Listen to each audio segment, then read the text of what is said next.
kayo? Bago tayo dumako sa ating aralin, nais kong simulan ang ating klase sa isang panalangin. Inanyayahan ko ang bawat isa na tumayo at tayo'y manalangin. Bea, maaari bang ikaw manguna para sa ating panalangin? Amen. May lumiban ba sa ating klase? Magaling! Bigyan ng 3 palakpak ang iyong sarili. Bago tayo dumako sa ating aralin, magbalik-aral muna tayo tungkol sa napag-aralan natin kahapon. May nakakaalala pa ba? Magaling! Ang napag-aralan natin kahapon ay tungkol sa mapa ng Pilipinas. Ano-ano ang mga lalawigan na makikita natin sa mapa ng Pilipinas? Ikaw dyan. Tama! Ano pa? Ikaw, Jane. Mahusay. Ano-ano naman ang mga malalaking pulo sa mapa ng Pilipinas? Ikaw, Elman. Mahusay. Saan po tayo kabilang? Ikaw, Maria. Magaling.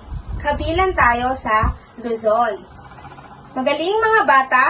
Natatandaan niyo pa ang mga napag-aralan natin kahapon. Bago tayo dumako sa mismong aralin, magkaroon muna tayo ng isang laro na may kaugnay sa ating pag-aaralan ngayong araw. Ito ay pinamagatan kong buuin mo. Tignan ang larawan at buuin ang tamang salita batay sa pinapakita nito. Nauunawaan po ba?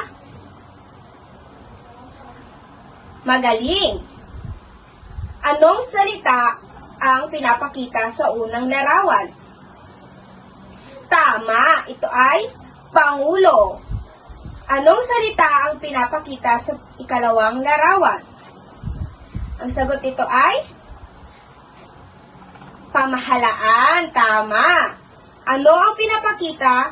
Anong salita ang pinapakita sa ikatlong larawan? Tama. Ang sagot ay Bansa. At anong salita ang pinapakita sa ika-4 na larawan? Tama, ang sagot ay tao. Mahusay mga bata. Ang mga larawang ito ay may kinalaman sa ating pag-aaralan ngayong araw. Batay sa ating laro kanina, ano sa palagay ninyo ang ating tatalakayin? Ikaw, Angela. Tama, ang ating tatalakayin ay tungkol sa pagkilala sa bansa. Ano nga ba ang bansa?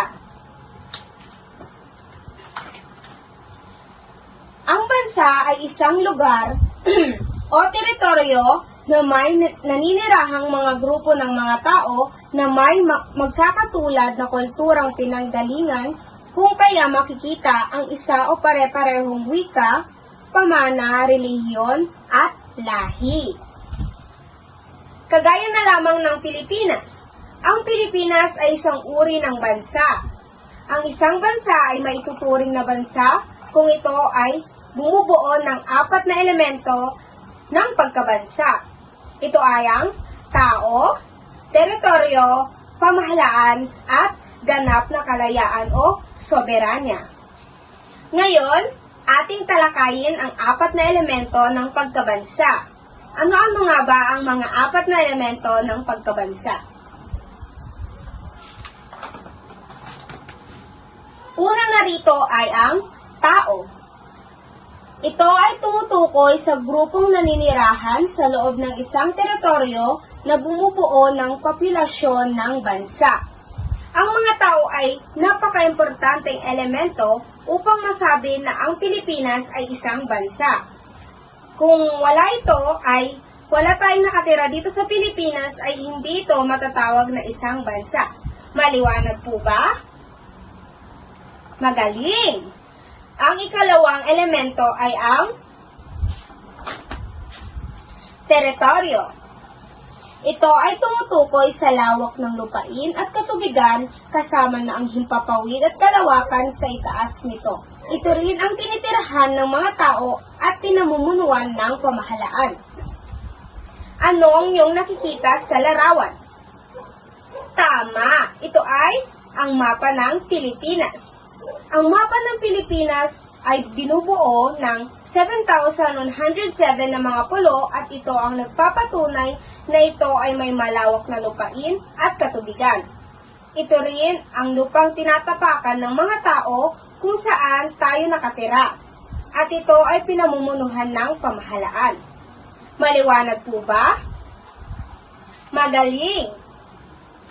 Ang ikatlong elemento ay ang pamahalaan. Ito ay isang samahan o organisasyong politikal na itinataguyod ng grupo ng mga tao na naglalayong magtatag ng kaayusan at magpanatili ng isang lipunan. Sino ang nasa larawan? Mahusay! Ano ang pangalan ng ating Pangulo? Tama! Sa tingin ninyo, kung walang pamahalaan, ano ang mangyayari? Ikaw, Dayan. Tama, magiging magulo. Kaya, napaka-importante na may pamahalaan at may mga namumuno sa ating pamahalaan. Ang ikaapat at huling elemento ng pagkabansa ay soberanya o ganap na kalayaan. Ay ang kapangyarihan ng ating pamahalaan upang sila ay magkaroon ng kakayahan na pamunuhan tayong mga nasasakupan. Ito ay tumutukoy rin sa kalagayang magpatupad ng mga programa na hindi pinapakialaman ng ibang bansa. Ito ay nangangahulugan ng ating bansa, ang bansang Pilipinas ay may ganap na kalayaan na magpasya sa mga bagay na may kinalaman sa ating sariling pamahalaan, ekonomiya at kultura. Naintindihan po ba? Magaling! Tandaan ninyo na hindi maituturing na isang bansa ang Pilipinas kung wala ang mga elementong ito. Ngayon, susukatin ko ang inyong pagkakaintindi sa pamamagitan ng isang pagsasanay. Hatiin ko ang klase sa 4 na pangkat. Bibigyan ko ang bawat pangkat ng mga elemento ng isang bansa at ito'y ipapaliwanag. Sa isang malinis na papel, ipaliwanag ng bawat pangkat ang mga elemento at ibahagi ito sa klase. Naintindihan po ba? Magaling! Simulan ninyo ang inyong gawain. Tapos na ba ang lahat? Pumili na lamang kayo ng pupunta sa harapan upang magpaliwanag. Sa unang pangkat, mahusay. Sa ikalawang pangkat, magaling. Sa ikatlong pangkat, mahusay. At sa ikaapat na pangkat, magaling. At dahil dyan, bigyan ng sarili ng 3 palakpak. Ngayon naman, class, bilang isang mag-aaral, paano ninyo may papakita ang pagpapahalaga ninyo sa bansa? Ikaw, May. Tama! Ano pa? Ikaw. Josh. Mahusay. Ikaw. May. Magaling. Ang lahat ng inyong sinabi ay tama. Dahil dyan, bigyan ng sarili ng 3 palakpak. Ngayon, ano na ulit ang ating napag-aralan? Tama, ito ay ang pagkilala sa bansa. Ano ulit ang bansa? Mahusay. Ano naman ang 4 na elemento ng pagkabansa? Ikaw, Veronica. Magaling. Ako'y natutuwa dahil naunawaan niyo ng maigi ang ating napag-aralan ngayong araw. Dahil dyan, bigyan ng sarili ng 3 palakpak. May iba pa bang mga katanungan bago ang ating quiz? At dahil wala na, ilabas ang iyong kwaderno at tayo ay mag-quiz.